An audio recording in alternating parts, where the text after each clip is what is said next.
السلام علیکم ورحمۃ اللہ وبرکاتہ۔ الحمد للہ رب العالمین والعاقبۃ للمتقین والصلاة والسلام علی سید الانبیاء والمرسلین وعلی آلہ واصحابہ الطیبین الطاہرین، اما بعد فاعوذ باللہ من الشیطان الرجیم، بسم اللہ الرحمن الرحیم۔ هو الذی ارسل رسولہ بالہدی ودین الحق لیظہرہ علی الدین کلہ ولو کرہ المشرکون۔ صدق اللہ العظیم۔ غوث اعظم بمن بے سر و سامان مدد، قبلہ دین مدد، کعبہ ایمان مدد، انتظار کرم تستمن عینی را، اے خدا جویو خدا بینو خدا دا مدد۔ بگردہ بے بلا افتادہ کشتی، ضعیفان و شکستہ را تو پشتی، بحق کے خواجہ عثمان ہارون، مدد کن مدد کن مدد کن یا معین الدین چشتی۔ انتہائی احترام و عقیدت کے ساتھ اپنے اور ساری کائنات کی مرکز عقیدت، انیس بے کساں چارہ ساز درد مندہ، ہم غریبوں کے غم گسار، ہم فقیروں کی ثروت، شہر یار ارم، تاجدار حرم، نوبہار شفاعت، شب اسرا کی دولہا نوشے بزم جنت، دانائے سبل مولائے کل ختم الرسل، خسرو خوباں سیاح لامکہ وجہ کن فتح، در اللہ المکنون سر اللہ المخزون، عالم ما کانا وما یکون، آب و گل انبیاء جان و دل اصفیاء، مطلع ہر سعادت مقطع ہر سعادت، خلاصہ کائنات فخر موجودات، حضور احمد مجتبی محمد مصطفیٰ، ارواحنا فدا صلی اللہ تعالی علیہ وآلہ وصحبہ وبارک وسلم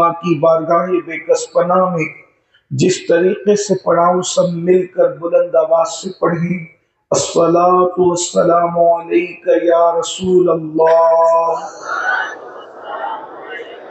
الصلاۃ والسلام علیک یا نبی اللہ، الصلاۃ والسلام علیک یا حبیب اللہ، وعلی آلک واصحابک یا نور اللہ، صلی اللہ تعالی علیہ وسلم۔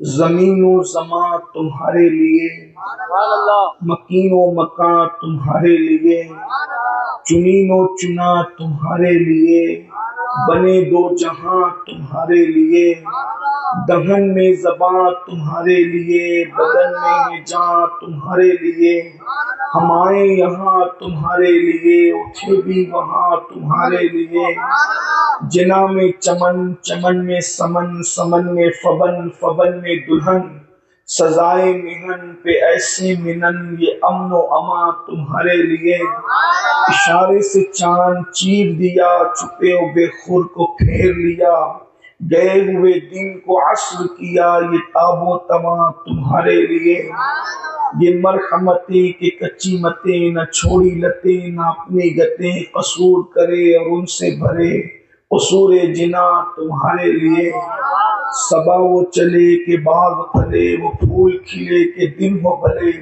لوا کے تلے ثنا میں کھلے، رضا کی زباں تمہارے لیے۔ آج کی یہ محفل آپ کو جیسا کہ معلوم ہے کہ آمد مصطفیٰ جان رحمت صلی اللہ علیہ وآلہ وصحبہ وبارک وسلم کے حوالے سے اور اصلاح اعمال اور عقائد کے حوالے سے منعقد ہے۔ مجھ سے پیشتر حضرت علامہ جمیل اختر صاحب، حضرت مولانا صادق رضوی صاحب اور بھی حضرات سے آپ لوگوں نے ان کی گفتگو کو سماعت کیا ہے۔ تھوڑی دیر کے لیے میں بھی عنوان کے تحت میں نے آیہ کریمہ تلاوت کی ہے اس میں اللہ تبارک و تعالیٰ نے دو چیزوں کا ذکر کیا. ایک تو حضور علیہ السلام کی آمد کا ذکر کیا، اور دوسرے ان کی آمد کا مقصد کیا تھا اس کا ذکر کیا. میں بھی مختصر میں بس انہی دونوں چیزوں پر گفتگو کروں گا.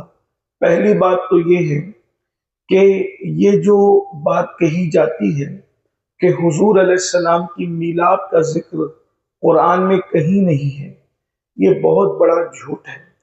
قرآن کی درجنوں آیت، جبکہ میں حافظ قرآن نہیں ہوں، لیکن کم سے کم 10 آیتیں تو ابھی میں آپ کو پڑھ کے سنا سکتا ہوں جس میں اللہ نے اپنے محبوب کی آمد کا ذکر کیا، حضور کی میلاد کا ذکر کیا. جیسے یہی آیہ کریمہ اللہ تعالیٰ ارشاد فرماتا ہے هو الذی ارسل رسولہ بالہدی ودین الحق، کہ اللہ فرماتا ہے کہ وہ اللہ ہے جس نے دین حق لے کر اپنے رسول کو بھیجا. دوسری آیہ کریمہ اللہ فرماتا ہے قد جاءکم من اللہ نور و کتاب مبین، کہ اللہ رب العزت نے تحقیق کہ تمہارے پاس اللہ کی جانب سے نور اور روشن کتاب آ گئی.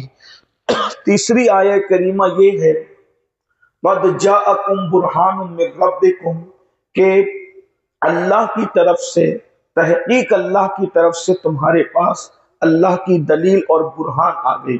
اللہ تبارک و تعالیٰ ایک آیت کریمہ کے اندر ارشاد فرماتا ہے وَمَا أَرْسَلْنَاكَ إِلَّا رَحْمَةً لِّلْعَالَمِينَ، ہم نے آپ کو نہیں بھیجا مگر تمام عالمین کے لیے رحمت بنا کر. اسی طریقے سے اللہ تبارک و تعالیٰ نے ایک آیہ کریمہ کے اندر ارشاد فرمایا یا ایھا النبی انا ارسلناک شاہدا ومبشرا ونذیرا، اے رسول ہم نے آپ کو بھیجا شاہد بنا کر، یعنی گواہ بنا کر، حاضر و ناظر بنا کر، اور تمہیں ڈر سنانے والا اور خوشخبری دیتا. اسی طریقے سے قرآن مقدس میں درجنوں آیہ کریمہ ہے، ہم کتنی آیتوں کی تلاوت کریں. اللہ نے اس میں محبوب صلی اللہ علیہ وآلہ وسلم کی آمد کا ذکر کیا. ایک آیہ کریمہ میں فرمایا لقد من اللہ علی المؤمنین اذ بعث فیہم رسولا، کہ اللہ نے مومنوں پر احسان کیا کہ انہی میں سے ایک رسول کو بھیجا. الگ الگ مقام پر اللہ رب العزت نے اپنے محبوب کی آمد کا ذکر کیا. تو حضور علیہ الصلوۃ والتسلیم کی آمد کا ذکر، اسی کو ذکر میلاد کہتے ہیں. آمد مصطفیٰ کا ذکر یعنی میلاد. آنا کس کو کہتے ہیں؟ میلاد، حضور کی میلاد کو آمد کہتے ہیں، آمد رسول کو میلاد کہتے ہیں، میلاد رسول کو آمد رسول کہتے ہیں. تو قرآن میں تو اس کا ذکر موجود ہے. اور پھر ایک بات میں اپنے نوجوانوں کو بتاؤں، میں یہ بات اس لیے کر رہا ہوں کہ آج کل یوٹیوب پر ایسے غیر ذمہ دار لوگ بیٹھے ہوئے ہیں جو اسلام اور مسلمین کے خلاف جو ہے وہ مسلمان ہی بن کر، بلکہ مسلمانوں کے لبادے میں، اور جو ہے وہ اسلام دشمن طاقت کی ایجنٹ بن کر وہ مسلمانوں میں شکوک و شبہات پیدا کر رہے ہیں. آپ لوگوں کو بہت ہوشیار رہنا ہوگا کہ تقریر کس کی سننی، گفتگو کس کی سننی، کس کی نہیں سننی. اس لیے کہ جو مسلم کے لباس میں ہے وہ کوئی ضروری نہیں کہ اسلام کا نمائندہ بھی ہو. ایسا بھی ہو سکتا ہے کہ وہ اسلام دشمن طاقت کا جو ہے وہ نمائندہ اور ایجنٹ بن کر صرف شکوک و شبہات پیدا کرنے کی کوشش کر رہا ہو. تو یاد رکھیے، جس سے دین لے رہے ہو پہلے معلوم کرو کہ اس کا عقیدہ کیا ہے، اس کا نظریہ کیا ہے. اگر اہل سنت و جماعت سواد اعظم کے مطابق اس کا عقیدہ ہے تو ہم اس سے دین لے سکتے ہیں. اور اگر بندہ کوئی ہے وہ قرآن و سنت کے خلاف بکواس کر رہا ہے، یا غوث پاک غریب نواز اور اکابرین امت کے عقیدے کے خلاف اس کا عقیدہ ہے، تو پھر بندہ کوئی بھی ہو ہمیں اس سے دین نہیں لینا. اس لیے کہ ہمارا یہ یقین ہے کہ جو ہمارے اسلاف اپنی قبروں میں تشریف لے گئے ہیں وہ اسلام کے سچے نمائندے تھے. اب جو ان کی بولی کے مطابق بولی بولے گا اس کی بات سچی ہوگی، اور جو ان سے ہٹ کر بولی بولے گا اس کی بات سچی نہیں ہوگی. جیسا کہ میرے امام نے ہمیں بتایا کہ تیرے غلاموں کا نقش قدم رائے خدا وہ کیا بہک سکے جو یہ سراغ لے کے چلے اگر بہکنے سے بچنا ہے تو مصطفیٰ جان رحمت کے غلاموں کے نقش قدم پر چلو، پھر تم بہکنے سے محفوظ رہ جاؤ گے۔ تو یہ جو بات میں نے کہی کہ میلاد رسول کے بارے میں یہ جو بات کہی جاتی ہے کہ قرآن میں اس کا ذکر نہیں، میں نے ابھی آپ کے سامنے چند آیتوں کی تلاوت کی، اور بھی آیتوں کی تلاوت کی جا سکتی ہے، لیکن آپ اندازہ فرمائیں، پھر میں آپ کو صحیح حدیثوں کے ذریعے سے یہ بات رکھ سکتا ہوں۔ اور وہ احادیث جس کو لوگوں نے مانا ہے کہ رسول اللہ کی ولادت اس قدر غیر معمولی واقعہ ہے دنیا کے اندر کہ اللہ رب العزت کے پیارے حبیب صلی اللہ علیہ وآلہ وسلم نے جب اس زمین پر قدم رکھا تو ایسے واقعات ہوئے ہیں کہ آپ اس کا اندازہ نہیں کر سکتے۔ مثال کے طور پر اب میں تھوڑی دیر حضور کی میلاد اور آمد پر کا ذکر کر رہا ہوں تاکہ آپ کو احساس ہو حضور علیہ السلام کی ولادت کوئی چھوٹا موٹا واقعہ نہیں تھا، بلکہ جب حضور کی ولادت ہوئی ہے تو اللہ کے رسول علیہ السلام کی ولادت کے وقت الگ الگ نشانیوں کا ظہور ہوا ہے۔ مثال کے طور پر ایک یہودی تجارت کی غرض سے مکہ المکرمہ آیا ہوا تھا، اور اللہ اکبر یہودی کی بات کر رہا ہوں، ایک یہودی یعنی جس لوگوں کا یہ دعویٰ ہے کہ وہ حضرت موسیٰ علیہ السلام کو فالو کرتے ہیں، وہ ان میں سے ایک شخص تجارت کی غرض سے مکہ المکرمہ آیا ہوا تھا۔ اس نے ربیع الاول کی صبح کو لوگوں سے پوچھا کیا تمہارے گھر میں کوئی بچہ پیدا ہوا ہے، اور پھر اس دن سوائے اللہ کے رسول علیہ السلام کے پورے مکے میں کسی کی ولادت نہیں ہوئی تھی۔ اندازہ کریں یہ آپ کا شہر ہے جو کیا نام بس وہ کلیان آپ کا شہر، کیا کبھی ایسا ہوتا ہے کہ بچہ یہاں ایک ہی پیدا ہو؟ کسی دن درجنوں بچے پیدا ہوتے ہیں، مسلمانوں کے گھر میں، غیر مسلموں کے گھر میں، اپنوں کے گھر میں، بیگانوں کے گھر میں۔ بستی جتنی بڑی ہوگی پیدائش اتنی زیادہ ہوتی ہے، اموات اتنی زیادہ ہوتی ہے۔ مکہ المکرمہ اس وقت بھی کوئی چھوٹی موٹی بستی نہیں تھی، وہ اس وقت بھی شہر تھا اور آج بھی شہر ہے، لیکن اندازہ کریں اس دن اللہ کے رسول کی شان یکتائی دیکھیں کہ جس دن حضور کی ولادت ہوئی ہے پورے مکے میں اس دن کسی اور بچے کی ولادت نہیں ہوئی۔ اور جب وہ یہودی پوچھتا ہے کیا تمہارے گھر میں کسی کے یہاں بچہ پیدا ہوا، تو اس وقت لوگوں نے کہا کہ ہاں عبد المطلب کے گھر اس کے شہزادے عبداللہ کے یہاں بیٹا پیدا ہوا ہے، بچہ ہوا ہے اور وہ بھی بیٹا پیدا ہوا ہے۔ اس یہودی کو کیا دلچسپی تھی کسی کی پیدائش سے؟ جب اس نے سنا کہ آج مکے میں ایک بچہ پیدا ہوا ہے اور وہ بھی مطلبی ہے، ہاشمی ہے، تو اس وقت اس نے کہا کیا وہ بچہ مجھے دکھا سکتے ہو؟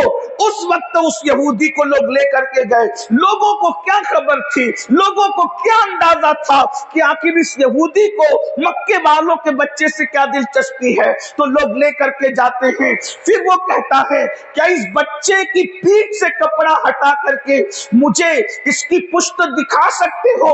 جیسے ہی ابھی تو لوگوں کو پتا بھی نہیں تھا کہ پیٹھ پر بھی کوئی چیز ہوتی ہے یا پیٹھ پر بھی کوئی چیز موجود ہے، اس وقت اس یہودی نے جب پیٹھ سے کپڑا ہٹانے کی بات کی تو لوگوں نے اللہ کے رسول کی پشت انور سے جب کپڑے کو ہٹایا ہے تو اس پر مہر نبوت تھی، حضور کی پشت پر مہر نبوت تھی اور اس پر محمد الرسول اللہ لکھا ہوا تھا، نیچے محمد، اس کے اوپر رسول، اس کے اوپر اللہ۔ کبوتری کے انڈے جیسی ایک گول دائرے کی شکل تھی اور اس میں واضح لکھا تھا محمد الرسول اللہ۔ ابھی حضور نے اعلان نبوت نہیں کیا ہے، ابھی کسی کو کچھ پتا نہیں کہ یہ ہستی کون ہے۔ ایسے میں اس نے جب مہر نبوت کو دیکھا چیخ مارا، بے ہوش ہو کے زمین پہ گر پڑا، اور جب اس کو ہوش آیا تو اس وقت اس نے کہا افسوس بنی اسرائیل سے نبوت ختم ہو کر بنی اسماعیل کے اندر چلی گئی ہے۔ اندازہ فرمائے، آپ سے پوچھنا چاہتا ہوں مسلمانوں، اپنے نبی کی عظمت کو پہچانو۔ ہمارا نبی وہ ہے، ہر نبی آیا ہے شان والا ہے، لیکن اپنے نبی کی شان یہ ہے جو بھی نبی آیا اس نے اپنی زبان سے کہا میں اللہ کا رسول ہوں. ابھی میرے نبی بولے نہیں ہے، یہودی کہہ رہا ہے کہ یہ تو مہر نبوت پشت پر لے کر کے آیا. یہودیوں کی زبان سے جس کو کہلوایا کہ یہ اللہ کا رسول ہے. اندازہ فرمائے ابھی حضور جھولے میں ہے اور ان کی نبوت کا ذکر ہو رہا ہے اور حضور علیہ السلام کی پشت پر. ویسے تو اب میرا دل چاہتا ہے، بے شمار ایسے واقعات ہوئے ہیں کہ جس کو لوگوں نے مشاہدہ کیا، لیکن اس کی طرف نہ جاتے ہوئے دو تین باتوں کا اشارہ کر کے آگے بڑھتا ہوں. 1000 سال سے ایران میں آگ جل رہی تھی. 1000 سال، اس لیے کہ ایرانیوں کا اس زمانے میں مذہب تھا آگ کی عبادت کرنا. 1000 سال سے وہ آگ جو جل رہی تھی اس کو انہوں نے کبھی بجھنے، 24 گھنٹے لوگوں کی ڈیوٹی تھی کہ وہ آگ کو جلاتے تھے، آگ کو بجھنے نہیں دیتے تھے. ادھر حضور علیہ السلام نے زمین پہ قدم رکھا، قدرتی طور پر وہ آگ ٹھنڈی ہو، اچانک بجھ گئی. جلتی ہوئی آگ، وہ کوئی موم بتی نہیں جل رہی تھی، کوئی چراغ نہیں جل رہا تھا، بلکہ اتنی بڑی وہ آتش کدہ تھا، بہت بڑا. فارس کا آتش کدہ مشہور تھا. 1 سیکنڈ کے اندر وہ آگ حضور کے قدم رکھا ہے مکہ شریف میں اور ایران میں آگ بجھ گئی. یہ حضور کی میلاد ہے، میلاد مصطفیٰ ہے. مسئلہ تو سب سے بڑا یہ ہے کہ گھر کے لوگ اگر دشمن ہو جائے تو پھر شکوہ کس سے کیجیے گا؟ کلمہ پڑھ کے اگر لوگ نبی کی شان گھٹانے پر آ جائیں تو پھر شکوہ کس سے کیجیے گا؟ اور آپ سے بھی کہتا ہوں کوئی لاکھ کلمہ پڑھ لے لیکن اگر وہ حضور علیہ السلام کی شان میں ہلکی باتیں کرتا ہے تو آپ کم سے کم وفادار رسول ہونے کی حیثیت سے اتنا ضرور کر لیجئے گا کہ اس سے آپ فاصلہ بنا لیجئے گا. کیونکہ قیامت کے دن مولوی صاحب نے جنت میں نہیں لے جانا ہے، قیامت کے دن مولا مصطفیٰ جان رحمت نے جنت میں لے جانا. جو ان کا وفادار ہوگا وہی جنت میں جائے گا. اتنا خیال رکھیے. میں کسی کو گالی نہیں دے رہا ہوں، کسی پہ ٹپنی نہیں کر رہا ہوں، لیکن آپ کو اتنا کہنا چاہتا ہوں اپنی آخرت کے معاملے میں اگر آپ بہت سنجیدہ ہیں تو آپ کو رسول اللہ کا وفادار بننا ہوگا، حضور علیہ السلام سے وفاداری کرنی ہوگی. پھر اللہ کے رسول علیہ السلام، ایک دریا تھا جسے دریائے ساوا کہتے ہیں. دریائے ساوا کا پانی خشک ہو گیا اور کسرا کا محل تھا. کسرا کا یعنی ایران کے بادشاہ کو کسرا کہتے تھے اور اس کا محل تھا. اس کے محل کے 14 کنگرے اپنے آپ ٹوٹ کر گر گئے اور جتنے بادشاہ پوری دنیا کے تھے حضور کی ولادت کے دن سب کے تخت اپنے آپ الٹے پڑ گئے اور دن بھر کوئی بادشاہ گفتگو نہ کر سکا. اور اسی دن کعبۃ اللہ جھوما اور حضرت آمنہ کے گھر کی طرف وہ جھکا. اس منظر کو حضرت عبد المطلب نے اپنی آنکھوں سے دیکھا کہ صفا کے مخالف سمت میں مروہ کی طرف کعبہ جھک رہا ہے اور اسی طرف سیدہ آمنہ کا گھر تھا. اندازہ فرمائے اس دن کعبے میں جتنے بت تھے رکھے ہوئے وہ سب کے سب اوندھے پڑ گئے، اوندھے منہ گر گئے. لوگ حیران تھے کہ یہ کیا ہو رہا ہے. اور آپ کو یہ بھی حیرت ہوگی، احادیث میں آیا ہے کہ مشرق کے جانوروں نے مغرب کے جانوروں کو اور مغرب کے جانوروں نے مشرق کے جانوروں کو ایک دوسروں کو مبارکباد پیش کی کہ اللہ کا آخری نبی زمین پر تشریف لا چکا، رحمت للعالمین کی آمد ہو گئی ہے. اسی طریقے سے اس وقت پورے عرب میں، مکہ المکرمہ میں تو حضور ہی کی ولادت ہوئی، لیکن پورے عرب میں جتنے بچے اس دن پیدا ہوئے کوئی بیٹی پیدا نہیں ہوئی بلکہ سب کے گھر میں بیٹے ہی بیٹے پیدا ہوئے. اللہ کے رسول علیہ السلام کی ولادت طیبہ کو اس وقت 1501 سال اب ہونے والے ہیں، یعنی 1500 سال پچھلے سال مکمل ہوئے اور 1501 سال حضور علیہ السلام کی ولادت طیبہ کو ہو گئے. تو اللہ کے رسول علیہ السلام کی جو آمد تھی وہ بے مثال تھی. اور پھر یہ کہ اللہ کے رسول جب زمین پہ تشریف لائے تو آپ نے سب سے پہلے سجدہ کیا. یہ بھی آپ کو بتاؤں، بچے پیدا ہوتے ہیں تو منبر جو ہے وہ اس کا لحاظ ہے اس لیے میں کوئی تفسیرہ تو نہیں کروں گا، لیکن اتنا ضرور کہوں گا کہ جو بھی بچہ پیدا ہوتا ہے اس کو نہلانے کی ضرورت پیش آتی ہے، کیونکہ اس کے اوپر گندگی، نجاست اور بہت کچھ ہوتا ہے، لیکن اللہ کے رسول کی ولادت کے وقت ایسی کوئی چیز نہیں تھی، سب بچے ننگے پیدا ہوتے ہیں۔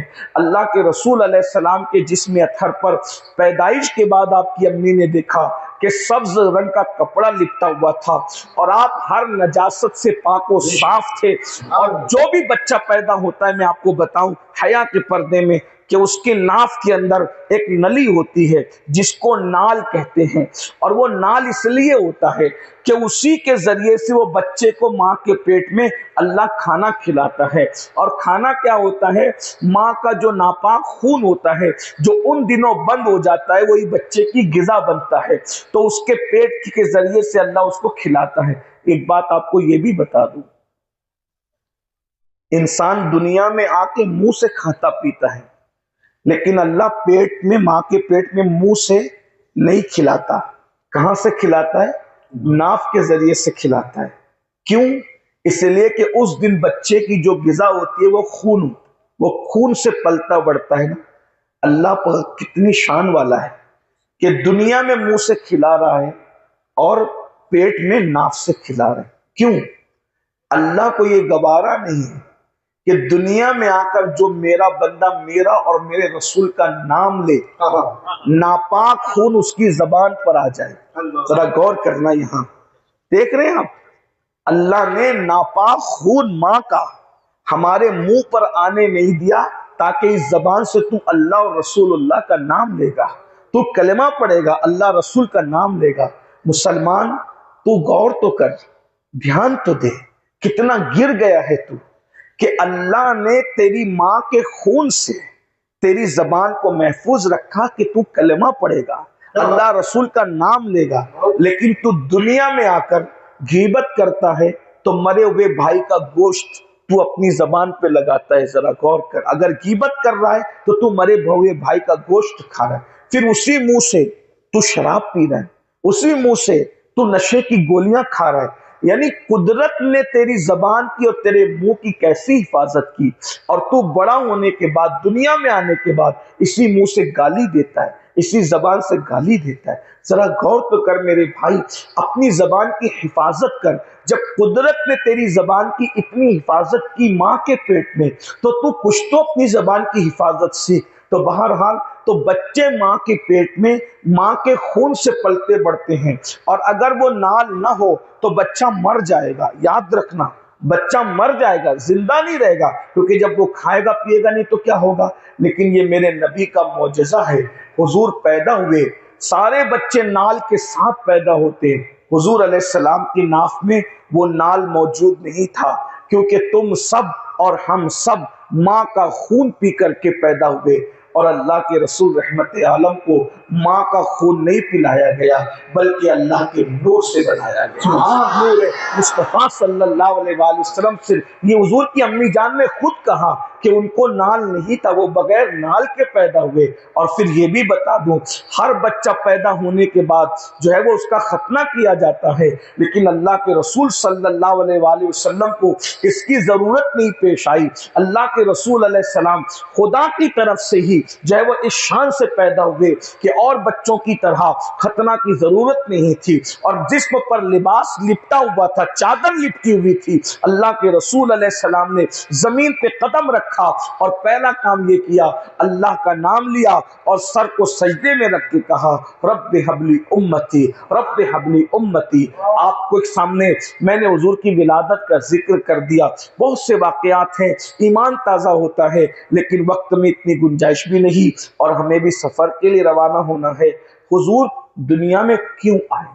بہت اچھا، ایک بات تو یہ حضور کی آمد کا ذکر آپ نے سنا، لیکن آخر اتنی بڑی ہستی کو اللہ نے دنیا میں بھیجا کیوں تشریف لائے؟ تو اللہ پاک خود فرماتا ہے، لِيُظْهِرَهُ عَلَى الدِّينِ كُلِّهِ۔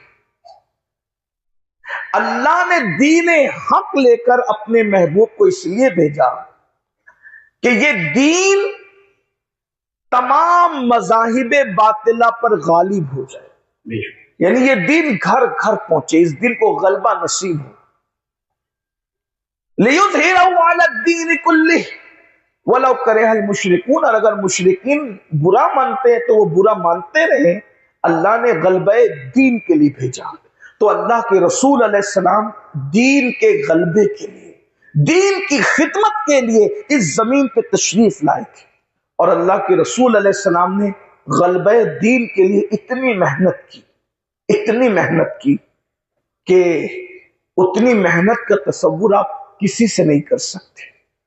بس یہ میری گفتگو کا اینڈ ہوگا اور دوسرا حصہ ہوگا، اور اسی پر اب اپنی میں بات کو مکمل کروں گا. اس لیے کہ اگر کسی سے کوئی بات کرنی ہو تو اس سے ہم اپنے سکھ کی بات کر سکتے، دکھ کی نہیں کر سکتے، ہے نا. اگر انسان کی طبیعت میں علالت ہو تو وہ یہ لوگوں کے درمیان کہے کہ میں بیمار ہوں، تو گویا کہ وہ اللہ کی شکایت کر رہا ہے.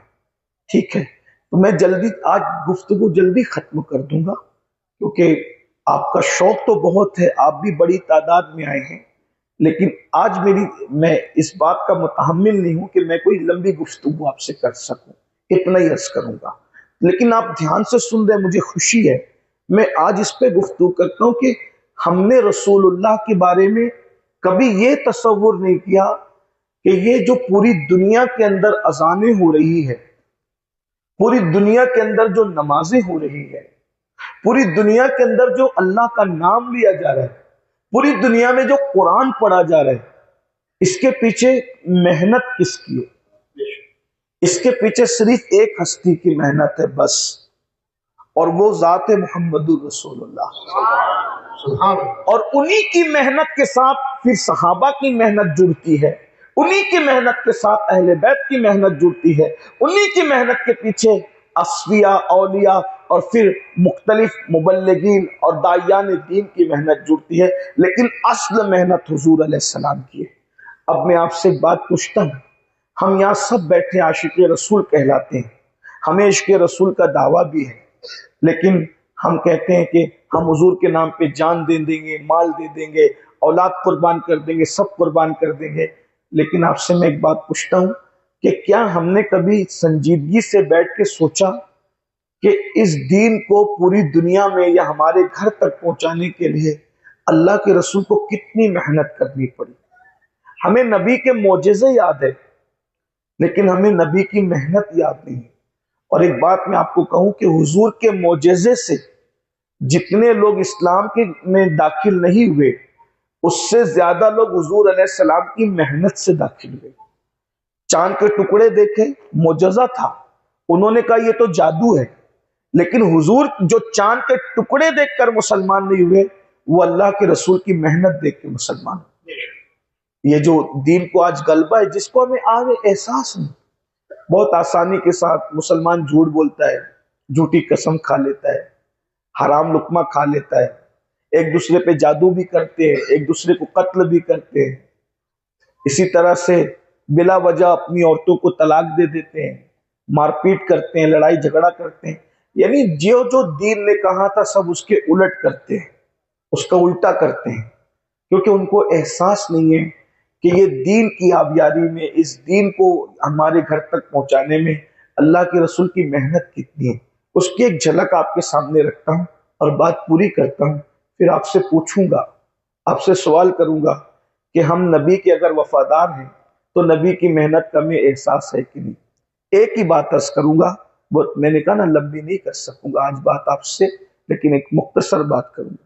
ایک دن ام المومنین سیدہ عائشہ صدیقہ نے پوچھا کہ یا رسول اللہ صلی اللہ علیہ وآلہ وسلم، آپ کی زندگی کا سب سے مشکل دن کون سا تھا؟ دھیان سے سننا، جس طرح آپ مجھے سننے کی عادی ہے، میں آج وہ اس لہجے میں گفتگو نہیں کر رہا ہوں، نہ میں کر سکوں گا، لیکن بہت بڑی بات میں آپ کے سامنے رکھ رہا ہوں، شاید آپ کی معلومات میں اضافہ ہوگا. ام المومنین کا سوال ہے کہ حضور آپ کی زندگی کا سب سے مشکل دن، سب سے مشکل ترین دن کون سا تھا؟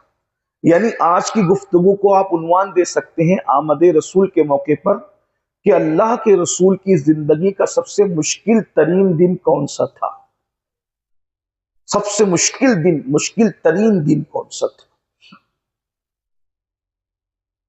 پھر چونکہ بہت بڑی عالمہ تھی، بہت علم تھا، حضور کی ڈائریکٹ شاگردہ تھی، تو خود ہی کہہ دیا آپ کی زندگی کا سب سے مشکل دن احد کا دن تھا نا، چونکہ وہ احد کا دن خود ہی دیکھ چکی تھی، اس نے خود ہی کہہ دیا۔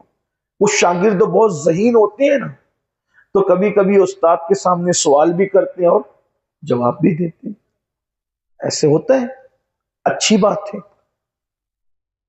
آپ کے یہاں بھی میں نے سنا کہ دوپہر میں بچیوں کی ردا پوشی کی محفل تھی، مجھے بھی اس میں شریک ہونا تھا، لیکن کچھ ہلکی سی طبیعت کی علالت کی وجہ سے، میں بیمار نہیں ہوں لیکن کچھ ایسا ہو گیا تھا کہ طبیعت میں کچھ ہو گیا تھا، تو میں علالت کی وجہ سے نہیں آ سکا، لیکن ٹھیک ہوں الحمدللہ۔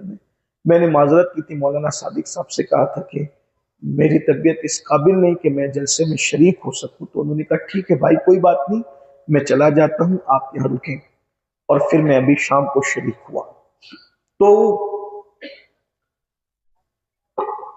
مجھے بہت خوشی ہوتی ہے جب کچھ بچیاں عالمہ بنتی ہیں، وجہ کہ اگر باپ دین پڑھا ہوتا ہے تو کسی مفکر نے کہا تھا مرد نے پڑھا صرف فرد نے پڑھا، اور عورت نے پڑھا پورے معاشرے نے پڑھا۔ باپ پڑھا لکھا ہوگا دین خاندان تک رہے گا، ماں پڑھی لکھی ہوگی دین نسلوں میں منتقل ہوگا۔ یہ پڑھی لکھی ماں کی تربیت کا نتیجہ تھا کہ کسی نے نیزے پہ قرآن سنا۔ اگر سیدہ فاطمۃ الزہرا جیسی ماں نہ ہوتی تو آپ کو کبھی نیزے پہ قرآن سنانے والا قاری دیکھنے کو نہیں ملتا۔ یہ سیدہ کائنات کی تربیت کا نتیجہ ہے کہ کسی کا بیٹا منبر پہ قرآن سناتا ہے، محراب میں سناتا ہے، کسی کا بیٹا مسجد اور مدرسے میں سناتا ہے۔ جو استاد سے پڑھتے ہیں وہ مسجدوں کے محراب میں قرآن سناتے ہیں، اور جس کی ماں فاطمہ ہوتی ہے وہ نیزے پہ قرآن سناتا ہے۔ نعرہ تکبیر، نعرہ رسالت، نعرہ رسالت، عظمت اہل بیت۔ اس لیے ماں کا پڑھنا بے پناہ ضروری ہے۔ تو بہرحال حضرت سیدہ عائشہ صدیقہ کا صدقہ، ان کے علم کا صدقہ اللہ ان بچیوں کو عطا فرمائے، اچھا کام کریں۔ حضرت مولانا وقار صاحب، اس میں مدرس اور بھی ہوں گے، میں سب کے نام نہیں جانتا، لیکن میں سب کو ہدیہ تبریک پیش کرتا ہوں۔ تو آج حضور کی سیرت کا ایک باب سن لیجئے کہ حضور علیہ السلام کی زندگی کا سب سے مشکل ترین دن کون سا ہے۔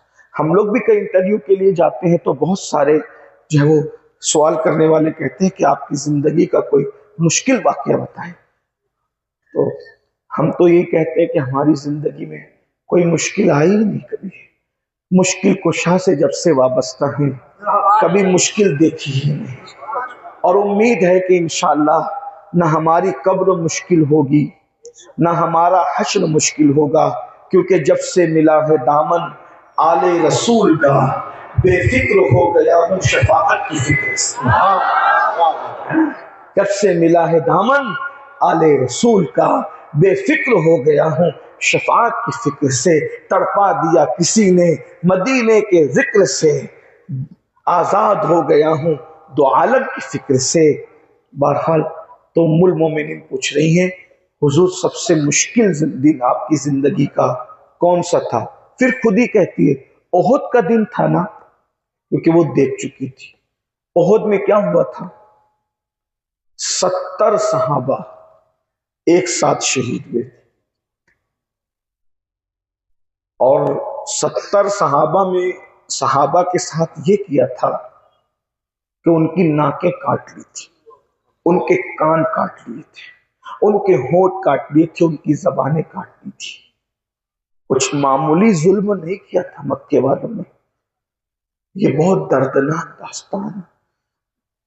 اور حضور کے چچا پر تو اتنا غصہ تھا لوگوں کو کہ صرف ہونٹ زبان ناک کاٹ کر ان کو تسلی نہیں ہوئی تو حضور کے چچا جان سرکار امیر حمزہ کا سینہ بھی چیرا تھا اور سینہ چیر کر اس میں سے کلیجہ نکالا تھا اور کلیجہ نکال کر کے کچھ لوگوں نے اس کو چبا چبا کر کے تھوکا بھی تھا. ایک عورت نے نگلنے کی کوشش کی تھی، نگل نہ سکی، لیکن چبا چبا کر کے تھوکتی جاتی تھی، انگلیاں کاٹ کر، زبان کاٹ کر، ناک کاٹ کر، کان کاٹ کر اس کو سوئی کے ذریعے سے ڈورے میں پرویا تھا اور اس کو گلے کا ہار بنا کر مکے کی عورتیں ناچتے ہوئے مکے میں داخل ہوئی تھی.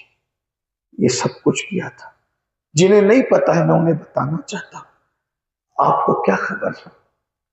آپ تو مسلمان ماں باپ کے گھر میں پیدا ہوئے اور خود مسلمان ہیں. کبھی مسلمان کے لیے، مسلمان بننے کے لیے، اسلام کے لیے کبھی ناخن بھی کاٹنا نہیں پڑا. آپ نے ناخن شوق سے تو کاٹا ہے، کبھی آپ نے اسلام کے لیے ناخن بھی نہیں کٹایا. کتنا سستے میں ملا اسلام. لیکن آپ کو یہ پتا ہونا چاہیے کہ نبی کے چچا جان، میں اس کا ذکر نہیں کر سکتا اور کیا کاٹا گیا. اگر آپ تنہائی میں ملے تو میں آپ کو بتاؤں کہ حضرت امیر حمزہ کا اور کیا کیا کاٹا گیا اور کاٹ کر کے کیا کیا گیا آپ کو نہیں پتا. لیکن اتنا تو میں کہہ سکتا ہوں کہ کان ناک کاٹ کر صحابہ کے ناک کان کاٹے تھے جن کے کاٹ سکتے تھے، اور امیر حمزہ کا تو کلیجہ بھی چبایا، کچا کلیجہ چبا چبا کے تھوکا تھا. حضرت امیر حمزہ کی لاش پہچان میں نہیں آتی تھی. بچے بھی شہید ہوئے تھے اور پہلی رات کا دولہا غسیل الملائکہ حضرت سیدنا حنظلہ رضی اللہ تعالیٰ ان کی بھی شہادت ہے. یعنی سوچو تو صحیح کہ جو تم اور ہم کلمہ پڑھتے ہیں اور اذانیں اور نمازیں سنتے ہیں تو پہلی رات کی دلہن بھی اس میں بیوہ ہوئی تھی. کتنی عورتوں کا سہاگ گزرا، کتنے بچے یتیم ہوئے، کتنوں کی خوشیوں کا کھیل ہوا، کتنوں کے گھر ویران ہوئے، تب جا کر کہیں اسلام آباد ہوا. بہت محنت کی. اور یہ تو صحابہ کا حال تھا. اللہ کے رسول کو ایسا دھکا دیا حضور کی سواری سے کہ حضور گڑھے میں تشریف لائے. میں تو یہ نہیں کہوں گا کہ معاذ اللہ گر پڑے، کیونکہ میرا مسلک ادب ہے، ہم عشق و محبت کا مسلک رکھتے ہیں، لیکن جو سمجھا سکتا تھا بس میں اتنا سمجھانے کی کوشش کر رہا ہوں کہ حضور کی سواری کو دھکا دیا. حضور گڑھے میں آئے، دونوں گھٹنے پھوٹ گئے، گھٹنے زخمی ہو گئے. حضور علیہ السلام کا جسم اور جو لوہے کی ٹوپی اللہ کے رسول نے پہن رکھی تھی وہ حضور کے گالوں میں گھس گئی اور خون کی پھواریں نکل پڑی. دندان کے کنارے شہید ہو گئے. اللہ کے رسول کا اتنا خون نکل گیا بہا کہ اللہ کے رسول علیہ الصلوۃ والتسلیم بظاہر بتقاضے بشریت چل کر آگے نہ بڑھ سکے تو صحابہ ان کو اٹھا کر لے گئے. اور جب اٹھا کے لے گئے تو اب بھی احد کے پہاڑ میں یہ نشانی موجود ہے.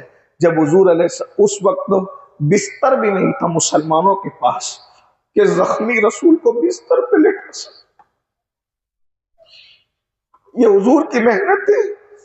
آج کوئی زخمی ہو تو اسے نرم گدوں پہ لٹایا جاتا ہے، لیکن مسلمانوں یہ اپنے نبی کی اور ان کے صحابہ کی محنت ہے، ان کی اہل بیت کی قربانیاں ہیں کہ جب حضور زخمی ہوئے اور زخموں کی وجہ سے چلے نہیں ہیں تو صحابہ اٹھا کے لے گئے تو بستر بھی نہیں تھا تو حضور کو انہوں نے پہاڑ پہ لٹایا. لیکن حضور کا معجزہ یہ لوگوں نے دیکھا کہ جیسے حضور پہاڑ پہ لٹائے گئے اور پیٹ لگی وہ پہاڑ کا اتنا حصہ موم کی طرح نرم ہو گیا. اور اللہ کے رسول صلی اللہ علیہ وآلہ وسلم کا اس کا وہ سر سے لے کر کے پیر تک کا پورا حصہ احد کے پہاڑ کے اندر اس کا نشان بن گیا. لوگ ابھی تک اس کی زیارت کرتے رہے تھے کچھ سالوں پہلے تک کے. بہرحال اور حضور کے دندان شہید ہو گئے اور حضور کے گالوں میں کڑیاں گھس گئی. کڑیاں تو آقا علیہ السلام نے کہا اسے کون نکالے گا؟ کوئی ہمت نہیں کر رہا تھا. کیوں ہمت نہیں کر پا رہے تھے؟ اگر میں کڑی نکالنے گیا اور میری انگلی حضور کے گال میں دھس گئی تو بے ادبی ہوگی. ادب بھی ہے، دیکھا بھی نہیں جا رہا ہے. تو ایک صحابی ہے امین الامہ حضرت ابو عبیدہ ابن الجراح، تو انہوں نے یہ ذمہ داری لی، حضور میں نکالوں گا۔ اب آپ جانتے ہیں یہ صحابہ کا ادب تھا، یہ عشق تھا، محبت تھی کہ کوئی اگر کڑی نکالنا ہے تو جیسے آپ اگر جو بچے شاید اب تو نہیں جانتے، پارٹیشن کے گھر بھی ختم ہو گئے، ہمارے بچپن میں جو لکڑی کے پارٹیشن کے گھر تھے تو اس میں اگر کیل غلط ٹھک جاتا تو ہتھوڑی سے وہ کیل نکالنے کے لیے وہ پیچھے کا حصہ استعمال کرتے تھے، ایسے وہ بنا ہوتا تھا، تو وہ پارٹیشن کو ایک طرف سے دباتا تھا اور دوسری طرف سے نکالتا تھا تو کیل نکلتی۔ تو گالوں سے کیل نکالنے کے لیے گال دبانا پڑے گا تو کیل نکلے گی، بغیر دبائے تو کیل نہیں نکلے گی۔ تو اب حضور کے گال کو دبائیں تو بے ادبی ہوگی، نبی کے گال ہیں، تو یہ ذمہ داری حضرت ابو عبیدہ نے، لیکن پتہ ہے کیا کیا؟ گال کو ہونٹوں سے دبایا، گال کو ہونٹوں سے دبایا اور دانت سے کیل کھینچی۔ تو گال کو جب ہونٹ سے دبے گا تو کیل نکلنی نہیں ہے، لیکن انہوں نے جب دباتے تھے کہتے تھے حضور میرے ہونٹوں کا بوجھ آپ کے گالوں پر تو نہیں آ رہا ہے نا۔ یہ عشق تھا، غور کرنا۔ میں آگے اس سے ایک نتیجہ نکال کے پیش کرنا چاہوں گا، ذرا غور کرنا۔ حضور میرے ہونٹوں کا بوجھ آپ کے گالوں پر تو نہیں آ رہا ہے، حضور کہتے ہیں نکال تو نکال۔ اور پھر چونکہ حضور علیہ السلام کا ایک معجزہ یہ بھی ہے کہ کتنے بھی اونچے قد کا آدمی جب حضور علیہ السلام کے بازو میں آ کے کھڑا ہوتا تھا تو حضور کا قد اس سے اونچا نظر آتا تھا، اس کا قد نیچا نظر، تو اب کوئی کسی کا قد حضور کے برابر ہو ہی نہیں سکتا۔ تو حضرت ابن الجراح پنجوں کے بل کھڑے ہو کر کے اس کو کھینچتے تھے، لیکن نتیجہ یہ ہوا کہ کڑی تو نکل گئی مگر حضرت ابو عبیدہ کے دونوں دانت ٹوٹ گئے۔ تو لوگوں نے کہا ابو عبیدہ تیرے دانت ٹوٹ گئے، کہا عشق کے امتحان میں کامیاب ہو گیا، میں نے دانت کھوئے ہیں ادب مصطفیٰ نہیں کھویا۔ رونے لگے، مگر حضور نے ان کے منہ پہ ہاتھ رکھ کے کچھ پڑھا اور پھر اللہ نے ان کو دانت پھر عطا فرما دیا۔ میں ایک سوال آپ سے کرتا ہوں، حضور کے گالوں میں گھسی ہوئی کڑی کو نکالنے کے لیے صحابی کو اتنا لحاظ ہے کہ میرے ہونٹوں کا بوجھ حضور کے گالوں پر اگر آ گیا تو بے ادبی ہوگی اور میں کہاں جاؤں گا پتہ نہیں۔ آپ سے پوچھتا ہوں، ہونٹوں کا بوجھ نبی کے گال کی کڑی نکالنے کے لیے نبی کے گالوں پر ڈالنا گوارا نہیں ہے۔ مسلمانوں، ہم جو گناہ کرتے ہیں اس کا اثر حضور کے گالوں پہ نہیں پڑتا، بلکہ ہم جو گناہ کرتے ہیں اس کا اثر حضور کے دل پہ پڑتا ہے۔ وہ گالوں پر بوجھ نہیں ڈالنے اور ہم اپنے گناہوں کی وجہ سے حضور علیہ السلام کا دل دکھا رہے ہیں، اللہ کے رسول علیہ السلام کے دل کو اذیت پہنچا رہے ہیں، اور ہم کسی مردہ نبی کا کلمہ نہیں پڑھتے، ہمارے نبی زندہ ہیں، ہماری جانوں سے زیادہ قریب ہیں۔ النبی اولا بالمؤمنین من انفسہم۔ بتاؤ کتنا نبی کا دل دکھاؤ گے، کتنی تکلیف پہنچاؤ گے، ان کی محنتوں کا کچھ احساس ہے کہ نہیں ہے؟ تو دندان شہید ہوئے، زخمی ہو گئے۔ جب حضور زخمی ہوئے ہیں تو پٹی باندھنے کے لیے زخموں پہ کپڑا بھی نہیں تھا، بلکہ جو 70 شہید ہوئے تھے ان کو کفن دینے کے لیے بھی کپڑا نہیں تھا۔ حضور علیہ السلام کی زخموں پہ پٹی باندھنے کے لیے کپڑا نہیں تھا، تو سیدہ فاطمہ الزہرا نے دوپٹہ پھاڑ کر اپنے بابا کے زخموں پہ پٹی باندھی تھی۔ اور پٹی بھی کیا تھی؟ اللہ اکبر، پٹی بھی کیا تھی؟ چٹائی جلا دی اور اس کی راکھ بھر دی اور اسی پہ پٹی باندھ دی۔ تو یہ تھی احد کی مختصر داستان۔ ام المومنین نے کہا یا رسول اللہ، آپ کی زندگی کا سب سے مشکل دن احد کا دن تھا نا؟ حضور نے فرمایا نہیں، یہ میری زندگی کا مشکل دن نہیں تھا، میں تو سمجھتا ہوں کہ مجھے احد کا دن بیان کرنے کی ہمت ہی نہیں ہوتی، ابھی میں نے صرف اشارہ دیا، ورنہ وہ دن اتنا دردناک دن ہے۔ جب بھی احد کا دن یا اس کی جنگ میں بیان کرتا ہوں تو میرا پورا وجود ایسا لگتا ہے کہ ابھی لرزنے لگے گا، کیونکہ وہ دن ہی ایسا۔ حضور علیہ السلام نے کہا نا کہ شہیدوں کی لاشیں جمع کرو، تو حضرت امیر حمزہ کی لاش ملتی نہیں تھی کیونکہ وہ پہچان میں نہیں آتی تھی۔ یہ حال اللہ کے رسول اتنا روئے ہیں حضرت امیر حمزہ کی لاش دیکھ کر کہ حضور علیہ السلام کی داڑھی بھیگ گئی تھی۔ بہت داستان لمبی ہے، مگر یہ دن بھی ام المومنین نے جب کہا کہ یہ دن سب سے مشکل تھا، کہا نہیں عائشہ، یہ دن میری زندگی کا سب سے مشکل دن نہیں تھا، اس سے بھی ایک مشکل دن میں نے دیکھا ہے۔ تو پوچھا کہ حضور وہ کون سا دن تھا؟ تو حضور فرماتے ہیں وہ دن طائف کا دن تھا۔ اب اس کو سن لو، پھر حضور کی محنت کا احساس کر لو، اور آپ بھی رخصت ہو، میں بھی اجازت چاہتا ہوں۔ طائف کا دن حضور علیہ السلام کی زندگی کا سب سے مشکل ترین دن تھا۔ پورا تو کیا بیان ہو سکے گا، اس کی کچھ جھلکیاں سن لیں۔ کاش یہ قوم اپنی نبی کی محنت کا احساس کرتی۔ لوگ کہتے ہیں میرا باپ غریب تھا، اس نے حمالی کی، محنت کی، مزدوری کی، بھوک اٹھائی، پیاس اٹھائی، اور اس نے دولت جمع کیا، میں اس کی دولت اڑاؤں گا تھوڑی، کیونکہ میرے باپ کی محنت کا مجھے احساس ہے۔ میں نے کہا میں تجھے سلام کرتا ہوں، اور تو میرے سامنے آ تو میں تیرے قدم بھی چوم لوں، لیکن میرے بھائی تجھے اپنے باپ کی محنت کا احساس ہے، کیا تجھے رسول پاک کی محنت کا بھی احساس ہے؟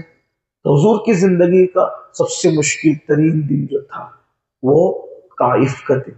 اب طائف سنیے، سب سے مشکل، مکے والوں نے جب رسول اللہ کی باتوں کو نہیں مانا تو اللہ کے رسول علیہ السلام اس امید پر کہ مکے والے میری بات نہیں مانتے تو میں طائف جاؤں گا۔ طائف ایک شہر ہے مکہ المکرمہ کے قریب میں، قریب سے مراد پھر بھی میں سمجھتا ہوں کہ تقریباً 60 کلومیٹر کم و بیش اس کا فاصلہ بنتا ہے۔ اس وقت تو راستہ یعنی کہ اگر شارٹ کی اندرونی راستے سے جائیں تو 30-40 کلو اس کو میٹر پکڑ لیں، پھر بھی کوئی یعنی کہ بہت قریب تو نہیں نا، ایک الگ علاقہ ہے۔ اس کا نام طائف اس لیے ہے کہ وہ شہروں میں ایک ایسا شہر ہے جس نے کعبے کا طواف کیا ہے، اور اس کی وجہ یہ ہے کہ جب ابراہیم علیہ السلام اپنے بیٹے حضرت اسماعیل علیہ السلام اور اپنی بیوی حضرت ہاجرہ کو مکہ چھوڑ کے جا رہے تھے تو وہ چٹیل میدان تھا، تو آپ نے چھوڑ تو دیا اللہ کے حکم پہ، لیکن دعا کی کہ اللہ یہ اس علاقے میں ہر موسم کا پھل دے۔ تو اللہ تعالیٰ نے حضرت جبریل کو حکم دیا کہ جبریل ملک کے شام کا ایک شہر اٹھاؤ اور اس کو کعبے کا طواف کراؤ اور اس کو مکے کے بازو میں لے جا کے رکھ دو۔ تو حضرت جبریل نے ایک ملک کے شام کا شہر اٹھایا اور اس کو کعبے کا طواف کرایا اور مکے کے بازو میں اس کو رکھ دیا، اس لیے اس کا نام پڑ گیا طائف، یعنی وہ شہر جس نے طواف کیا ہو۔ آپ کہیں گے ابھی تو کعبہ بنا نہیں تھا، یاد رکھیے کعبہ حضرت آدم کی پیدائش سے پہلے بن چکا تھا۔ ایک ہے کعبے کی دیوار اور ایک ہے حقیقت کعبہ، اس کی الگ تفصیل ہے بہت لمبی، میں اس کی چلا جاؤں گا حقیقت اور نشانی کے چکر میں، لیکن کعبہ حضرت آدم کی پیدائش سے پہلے بنا تھا۔ پہلے بار فرشتوں نے کعبہ بنایا، دوسری بار آدم علیہ السلام نے کعبہ بنایا، اور حضرت ابراہیم علیہ السلام نے جو کعبہ بنایا یہ تیسری تعمیر تھی کعبۃ اللہ شریف کی، ایک الگ اس کی تفصیل ہے، آپ اپنے علماء سے سنیے گا، اس کو دلچسپ ہے۔ بہرحال تو وہ طائف اس پوری چٹیل علاقے کے اندر، جیسے ہمارے یہاں کشمیر ہے ٹھنڈا علاقہ، برف باری ہوتی ہے، پھل پھول سبھی ہوتے ہیں، ویسے وہاں آج بھی بڑے ٹھنڈک ہوتی ہے، پھل پھول ہوتے ہیں۔ تو اللہ کے رسول علیہ السلام نے سوچا کہ مکے والے میری بات نہیں مانتے تو طائف جاؤں، کیونکہ جہاں زمین نرم ہے تو وہاں کے لوگ بھی نرم ہونا چاہیے۔ تو اللہ کے رسول طائف گئے، اور اس وقت سفر میں کوئی اور ساتھ نہیں تھا، حضور علیہ السلام کے غلام حضور علیہ السلام کے ساتھ تھے۔ حضور پیدل گئے تھے، ذرا غور کرنا، اتنا لمبا سفر پیدل، اور وہاں جا کر آپ نے طائف کے سرداروں سے ملاقات کی۔ جب طائف کے سرداروں سے ملاقات کی تو ان لوگوں نے کہا، مذاق اڑایا حضور کا، اور مذاق اڑا کر جو گندی باتیں کی، اب وہ تو نقل میں نہیں کروں گا، میرا ضمیر گوارا نہیں کرتا، لیکن انہوں نے ظالموں نے یہاں تک کہا کہ اگر اللہ نے تجھے رسول بنایا ہے معاذ اللہ تو کیا تم ہی ملے تھے اللہ کو رسول بنانے کے لیے اور کوئی بندہ نہیں ملا تھا؟ اس طرح کی باتیں کی، اور یہ بہت بڑی توہین کی، حضور کی بے ادبی تھی، بہت بڑی گالی تھی۔ تو اتنا بھی کر کے چھوڑ دیتے تو کوئی معمولی ظلم نہیں تھا، لیکن انہوں نے اسی پہ بس نہیں کیا، بلکہ آوارہ لڑکوں کو اور چھوکروں کو، اوباش لڑکوں کو حضور کے پیچھے لگا دیا۔ صرف اس کا احساس ہو جائے آپ کو کہ حضور کی محنتیں کتنی ہیں، میں ان کے جملے بطور مجبوری نقل کر رہا ہوں۔ حضور آگے آگے چلتے تھے، تصور میں لائیے کہ کیا ہوا ہوگا۔ اللہ کے رسول علیہ السلام آگے آگے چلتے تھے اور پیچھے پیچھے وہ اوباش لڑکے چلاتے تھے، معاذ اللہ، پاگل پاگل پاگل، اس طرح چلاتے تھے، اور ان کے ہاتھوں میں پتھر تھے۔ وہ صرف چلاتے نہیں تھے، اللہ کا وہ رسول جس کے تلووں کو بوسہ لے کر عقل کو معراج نصیب ہوتی ہے، شعور معراج پاتا ہے، اس رسول کے پیچھے ایسی گالیاں دی جا رہی تھی، اور ساتھ ہی ساتھ حضور پہ پتھر بھی مارے جا رہے تھے۔ پیچھے سے پتھر، دائیں سے پتھر، بائیں سے پتھر، آگے سے پتھر، اتنے پتھر برسے حضور پر کہ سر سے لے کر جسم کا ایک ایک حصہ لہو لہان ہو گیا، اور اتنا خون نکلا کہ اللہ کے رسول علیہ السلام کی نالین شریف، جوتوں کو نالین کہتے ہیں ادب کی وجہ سے، نالین شریف خون سے بھر گئی، حضور کی نالین شریف خون سے بھر گئی، اور اتنا خون نکل گیا کہ اللہ کے رسول بتقاضۂ بشریت نہ چلے، حضور بیٹھ گئے۔ جب اللہ کے رسول بیٹھ گئے تو دونوں طرف کے بازو پکڑ کے انہوں نے اٹھایا، اور اٹھا کر کے حضور علیہ السلام کی پنڈلیوں پہ پتھر مارا۔ آپ سمجھ سکتے ہیں کہ پنڈلی پر اگر پتھر لگے تو چوٹ کا عالم کیا ہے، تکلیف کا عالم کیا ہوتا ہے۔ اللہ کے رسول فرماتے ہیں، عائشہ، جب زخموں کی وجہ سے میں چلتے چلتے بیٹھ جاتا تو وہ مجھے بازو سے پکڑ کے اٹھاتے اور میری پنڈلیوں پہ پتھر مارتے۔ اس وقت تو کوئی بچانے والا، دفاع کرنے والا، انہیں روکنے والا نہیں تھا۔ آج اگر ایک معمولی سا بھی انسان کئی دین کی تبلیغ کے لیے جاتا ہے، لوگ شال پیش کرتے ہیں، پھول پیش کرتے ہیں، کھلاتے ہیں، پلاتے ہیں۔ مسلمانوں، یہ اپنے نبی کی زندگی ہے، اور وہ بھی مکمل میں نہیں بول پا رہا ہوں، لیکن اتنا ضرور ہے یہ کیفیت ہوئی، اور حضور علیہ السلام کی نالین شریف خون سے بھر گئی۔ بالآخر اللہ کے رسول علیہ السلام اپنے گھٹنوں میں سر رکھ کر کے بیٹھ گئے۔ ایسے میں اللہ کے پیارے حبیب علیہ السلام کے پاس جبریل علیہ السلام آئے اور آ کر کہنے لگے، یا رسول اللہ، اللہ آپ کو سلام کہتا ہے، اور یہ پہاڑوں کا فرشتہ میرے ساتھ آیا ہے، آج سے پہلے یہ زمین پہ کبھی نہیں آیا تھا۔ اللہ فرماتے محبوب سے پوچھو کیا ارادہ ہے، اگر محبوب کہہ دے تو دونوں پہاڑوں کو ملا دو اور ہمیشہ کے لیے طائف والوں کا قصہ ختم کر دو، طائف کی بستی ہمیشہ کے لیے ختم ہو جائے۔ حضور علیہ السلام نے اپنے سر انور کو اٹھایا اور اٹھا کر کے فرمایا، جبریل، میرے اللہ سے کہہ دے کہ اللہ نے مجھے برباد کرنے کے لیے نہیں، آباد کرنے کے لیے بھیجا ہے۔ اگر یہ آج مسلمان نہیں ہوتے تو میں امید کرتا ہوں کہ ان کی آنے والی نسلیں انشاءاللہ مسلمان ہوگی، اور وہ کلمہ پڑھے گی، اور ان کے ذریعے سے اسلام کو تقویت ملے گی۔ میرے آقا نے فرمایا، عائشہ، میری زندگی کا سب سے مشکل دن وہی دن تھا جسے طائف کا دن کہا جاتا ہے۔ اب میں آپ سے کہتا ہوں، دو جملے میں کہتا ہوں، تھوڑی دیر کے لیے اپنے آپ میں ڈوب کر سوچو، جس رسول نے اس دین کے لیے پسینہ نہیں اپنا خون بہایا ہے، آج ہم ان کا کلمہ پڑھ کے ان کی محنتوں کو بھول کیسے گئے؟ ان کے نام پہ کھاتے ہیں، پیتے ہیں، حوج موج کرتے ہیں، عیش کرتے ہیں، لیکن اب آپ مجھے بتائیں کہ اگر کوئی شخص کسی کام کو محنت سے کرے اور تم اس کے کام کو ڈیمیج کرو تو بولو اس کا دل دکھے گا کہ نہیں؟ ایک بچہ گھروندہ بناتا ہے، آپ اس کو توڑ دیں تو وہ روتا ہے کہ میں نے اتنی محنت سے گھروندہ بنایا تھا، تم نے توڑ کیوں دیا؟ ہے کہ نہیں ایسا؟